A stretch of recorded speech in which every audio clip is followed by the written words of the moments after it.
Guys, ito nagbabalik po tayo sa ating channel. I-update ko po kayo ngayong May 12, 2025.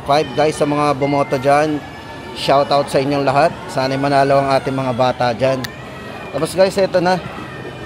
Para sa latest update po natin dito kay Xiaomi. At syempre, ay yung kanilang mga Redmi Note series. So yung kanilang mga 14 series. Ito po guys, para sa latest update natin ngayon. O ito guys, umpisahan na natin.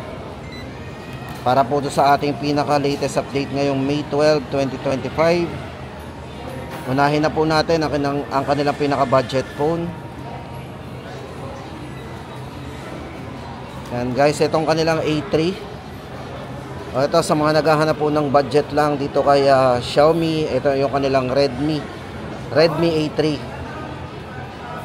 Ito guys, so para sa kanyang screen, ito ay naka 6.71, naka 90Hz na rin. 5,000 mAh all day battery na din to. Ito yung design nito guys, so naka leather design yan. Ito po para sa budget na hanap po natin. Ang A3 po ay may dalawang variants. Ang 64GB po nito ay 3,000. Madam, magkano nga to? 3,299? 3,299. Ayan. 3,299 po ang 64 at 3,899 naman ang 128GB. O, di ba? Ito na yata medyo mura-mura nating makikitang Android phone ngayon. Yan, Redmi A3 available pa rin. Tapos guys, hindi lang yan, andito rin ang kanilang 14C. Ang kanila pong Redmi 14C. Guys, ito may tatlong variants ang kanilang Redmi 14C. Ito guys, medyo malaking screen ito. Akong bet natin ang malaking screen. Ang kanila pong budget phone na Redmi 14C ay mayroong size ng screen na immersive 6.88 na display. Yan.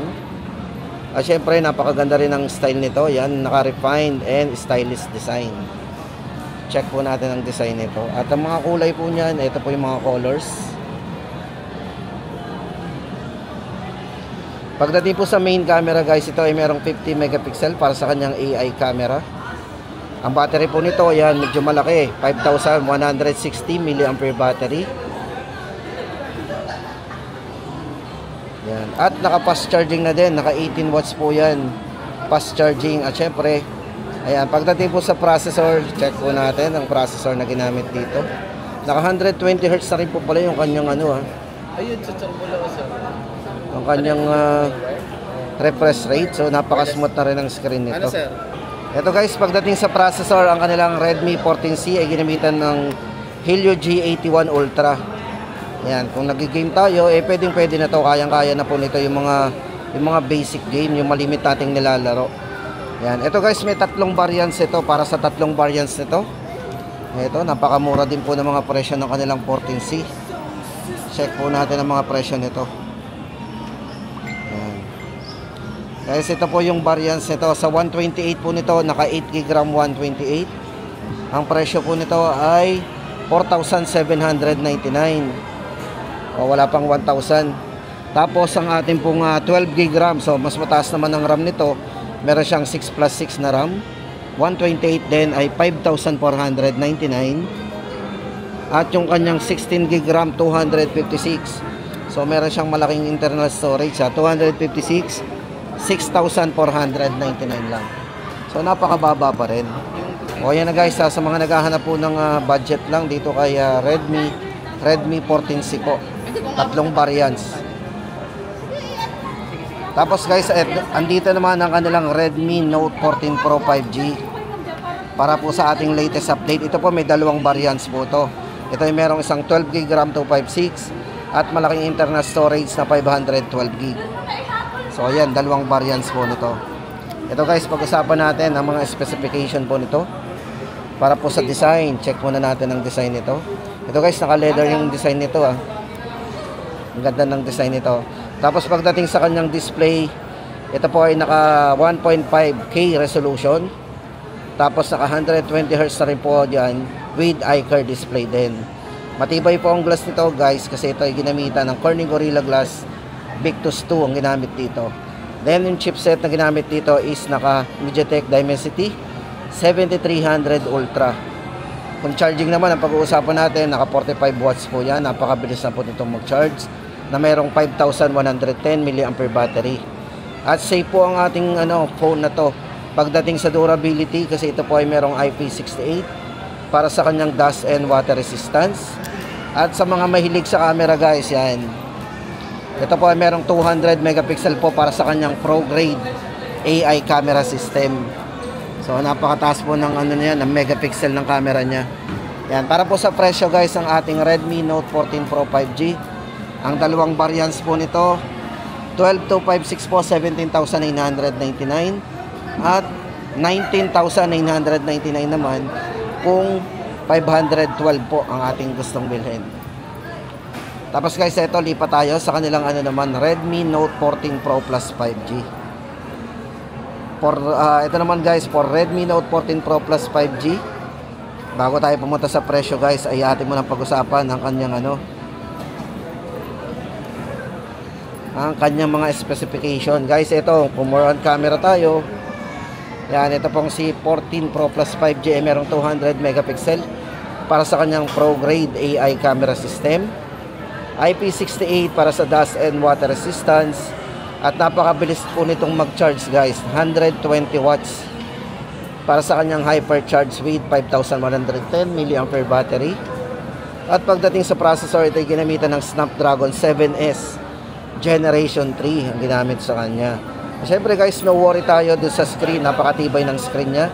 Ito ay naka-Corning Gorilla Glass Victus 2 din para sa kanyang 1.5K 120Hz po para sa kanyang iCar display. Yan, para po sa presyo guys nito, dalawang variants. Doon muna tayo sa 256.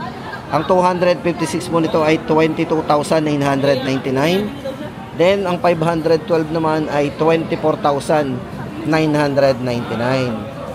Redmi Note 14 Pro Plus 5G. Tapos guys, ito na, dito naman tayo sa kanilang Xiaomi 15. Siyempre, ito po yung pinaka flagship pagdating sa mga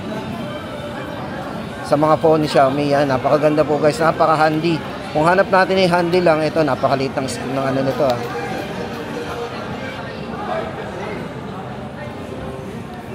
Ganda ng design Ito guys, kung more on camera tayo guys, tama-tama sa inyo ang camera niya.